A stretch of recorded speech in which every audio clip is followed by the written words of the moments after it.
Hey 918ers, it's Geekboy here, and hitting theaters this weekend is Marvel and Sony's Venom, which is Sony's latest attempt to kickstart an extended universe featuring characters from the Spider-Man franchise. Now, while anticipation from general audiences has been pretty high on this one, the reception to the clips and the trailers among the fan community has been a bit lukewarm.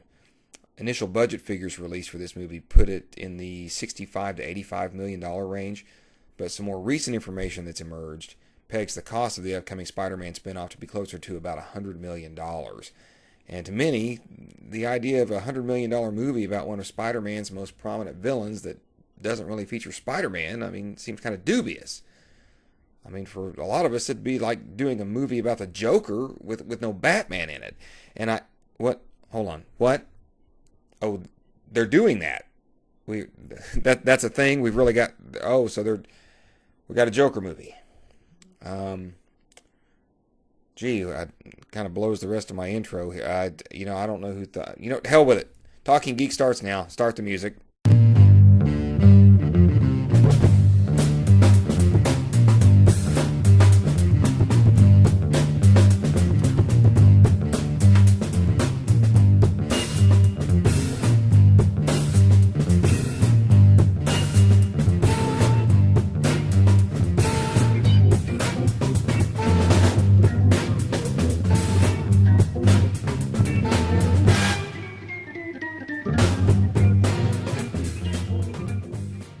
Okay, gang, welcome back after the break. Once again, I'm Geekboy, and as promised in the opening, I'm going to be giving my thoughts on Venom, which opens at over 4,000 theaters this weekend.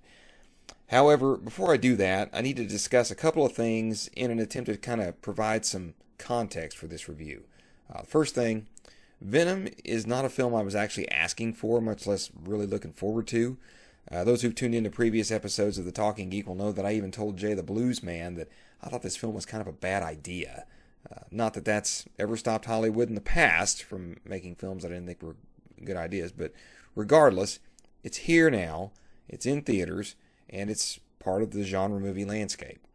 The second thing, Venom is not a character that I have a lot of attachment to. I am familiar with the character's origins from the Secret Wars saga from the 1980s, but I never really tracked with the character much after that. And I say this to kind of level the playing field for this review, since I don't have a huge attachment to the legacy of the character. I had to get in the mindset of just reviewing this film in the context of what it is. That being said, I'm fully aware that I may single out something that I dislike, but fans of the character could say, oh no man, that's spot on. Or vice versa, I could have really zoned in on something that I thought was cool, but could have been kind of off-putting to the hardcore Venom fans. So, with that being said, let's dive into this review of Venom.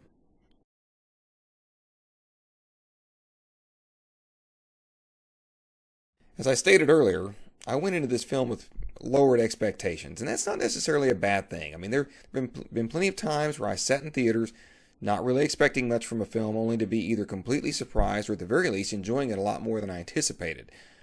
In the case of Venom, those expectations were driven low by three things. As I said earlier, I didn't really see a need for this movie to exist in the first place. The second thing was my reactions to the trailers and the clips. And lastly, were the scathing reviews of it that dropped the day or two before its release. And I want to focus on those just for a moment. A lot of the reviews for this film, both online and in print, have been beyond brutal.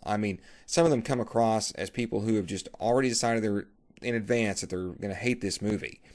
And, to be fair, there's times that this movie doesn't really do itself any favors. It gives plenty of fodder to feed that kind of confirmation bias, which we'll talk about in a minute as well. But overall, and I have to stress this, for those who have read those online reviews, Venom is not that bad. The other thing is, I don't think it was particularly good either. For my sensibilities, it's a solid piece of mediocre PG-13 four-quadrant entertainment, most likely due to the previously mentioned $100 million price tag that Sony has to recoup. And because of that, there were times where, had the filmmakers or Sony been a bit less risk-averse and a bit more budget conscious, they could have pushed some boundaries, and I think we might have had something really extraordinary. And by that I mean there were creepy moments, but nothing terrifying enough to push this film into horror territory. There was a lot of violence, but it's completely bloodless. There was some quirky self-awareness to it, but not enough to make the movie a satire or a dark comedy. And as a result, it just kind of straddles the fence on what kind of movie it wants to be, and it never really crossed my own personal boundaries of what makes a film bad, but it never fully became great either, although it did have its moments.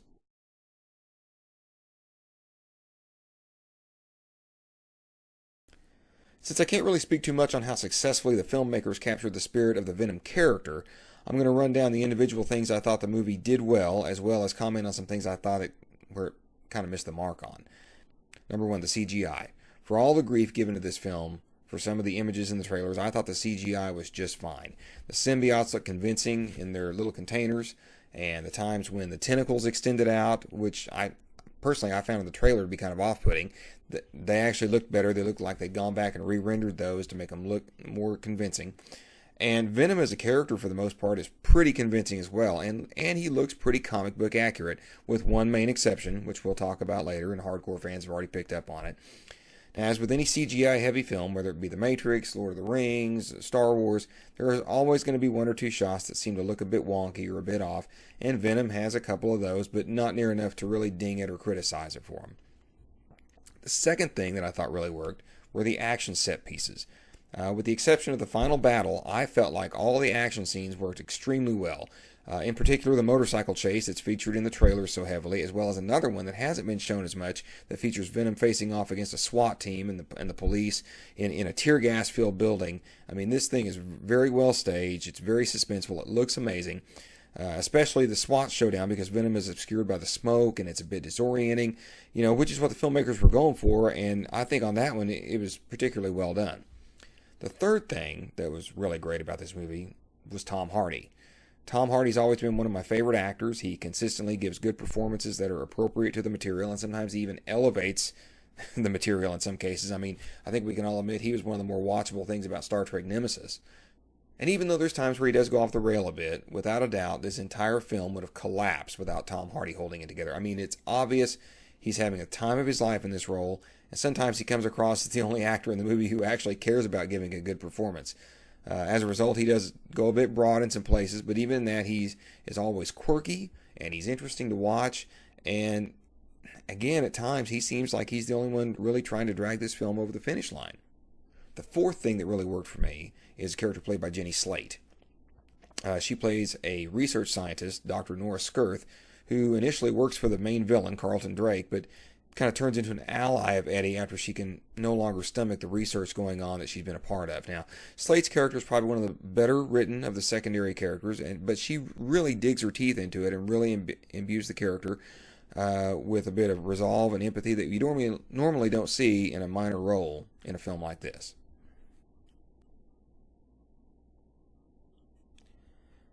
So, the number one thing that didn't work, again, is Tom Hardy.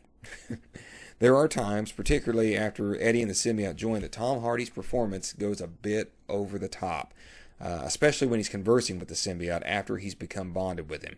Now, a lot of these scenes play out as Eddie hearing a voice in his head and trying to converse with it while still, making sense. I mean, he never really tips the scale into Nicolas Cage Ghost Rider territory, but those moments are there when I was worried that we were heading down that path. And those moments are few, but they do stick out.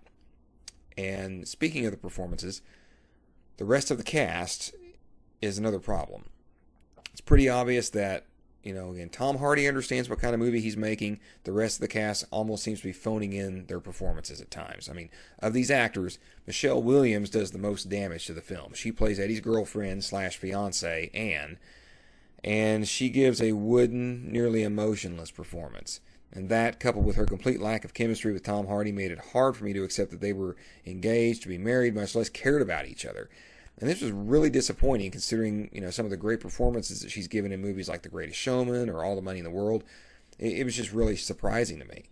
Now, another actor who suffers and who seems to be delivering a completely different performance than the other two, or three leads, depending on how you look at it, is Riz Ahmed as Carlton Drake. He's the main villain of the film, and anyone who's seen Rogue One knows he's capable of bringing life to a character that may not be that developed on the page. But in this, he comes across almost like an underwritten Bond villain from either the Roger Moore or the Pierce Brosnan era. His motives keep shifting and his motivation's never quite clear. However, that's more of a problem from the final thing that didn't work for me. And that final thing that didn't work for me was the script. Now, before we start this segment on the script, I feel the need to do a little screenwriting 101 for people just so we can kind of keep our terminology straight. From a story perspective, the film is fine. It moves from A to B to C in a logical fashion, again with one noted exception, which we'll talk about. But the character motivations, their dialogue, the tone, and even the dramatic rules created in the script constantly shift. And as a result, I was on more than one occasion kind of taken out of the film by something that didn't make sense, other than it needed to happen then for the story to move along, which, considering this film boasts at least 3 credited screenwriters, and I've heard rumors that there could be as many as 7, that's a bit frustrating. Carlton Drake, the villain, is probably the hardest hit by this week's script. As I said before, you could probably place the phrase Mr. Bond after every other line of dialogue he speaks and literally lose track of what film you're watching. His motivations in experimenting on the symbiote range from curing cancer, then they go to life prolongation, then to fixing the environment, to solving the riddles of long-term space travel, to, I think, finally fixing the overpopulation problem or something. Anyway, after a while, all of his motives just got lost in the whole I'm a villain because I'm an asshole type of motivations. And these were the type of things that, kind of plagued the early Marvel films, but shouldn't be doing it now in this day and age. Another area where the script gets lazy is when Eddie breaks into the villain's building, aided by Jenny Slate's character, and in my opinion, they just got in way too easy. I mean, she smuggles him in, but for this type of facility, there's no mention of security cameras, motion detectors, all the things that any reasonable person would expect to encounter when sneaking into a top-secret facility. And not that they couldn't have gotten in, but I just wanted it to be a little harder than they depicted it in the movie. Another thing that hurts this movie, as we've mentioned before, is there's no Spider-Man in it. Venom is forever enshrined as a Spider-Man villain, and by not including the web-slinger in this film, it leaves some dramatic currency on the table, as well as forces the screenwriters to concoct some completely separate origin story, not only for the symbiote, but also for Eddie Brock and his situation. And in some cases, those new circumstances just aren't as compelling as the original.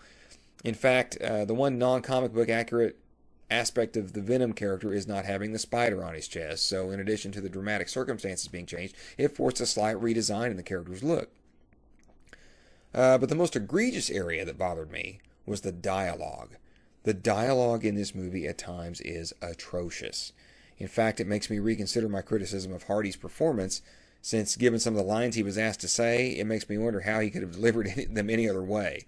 I mean, some of the dialogue in this script comes across like it was written by a 15-year-old trying to sound like a badass.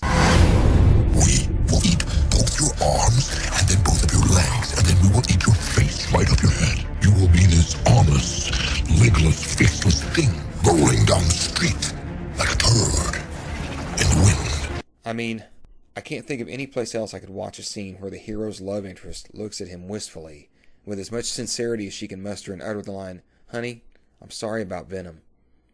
I mean, there were times I just couldn't believe what I was hearing. Which brings us to the final thing that didn't work for me, the tone. Venom is a film badly in need of a through line when it comes to its tone. As I mentioned before, the filmmakers could have gone full-out horror.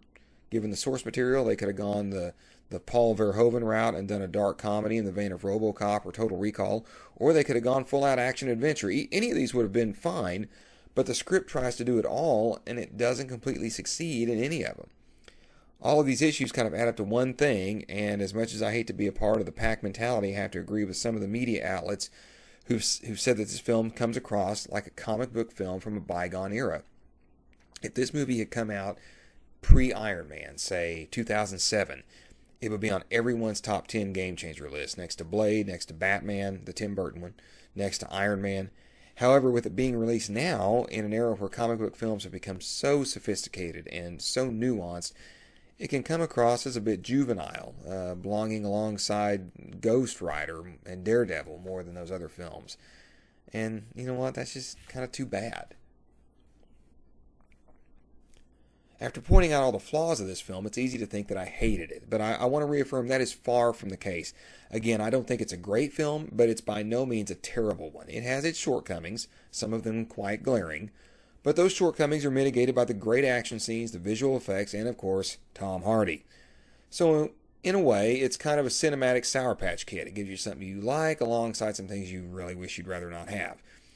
So in conclusion, I want to say this. My review of Venom is just that. It's mine. I would never presume to speak for any of the other members of Fanboys 918, much less some of the folks who may be watching or listening to this who I've never met.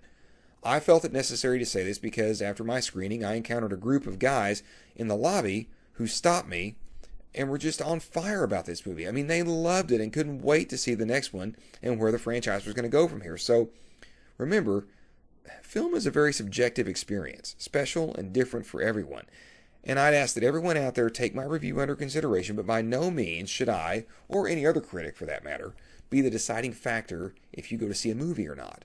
For the folks out there that are charged and pumped to see this movie, by all means go. And I sincerely hope you enjoy it and have a good time, because that's what seeing a film in a theater is ultimately about, losing yourself in another world for a couple of hours. And if you're going to be there anyway, you might as well enjoy the ride. In fact, if you do, come back to our site and let me know where I missed it in the comments section. Till then, this is Geekboy, signing off. See you guys in the movies.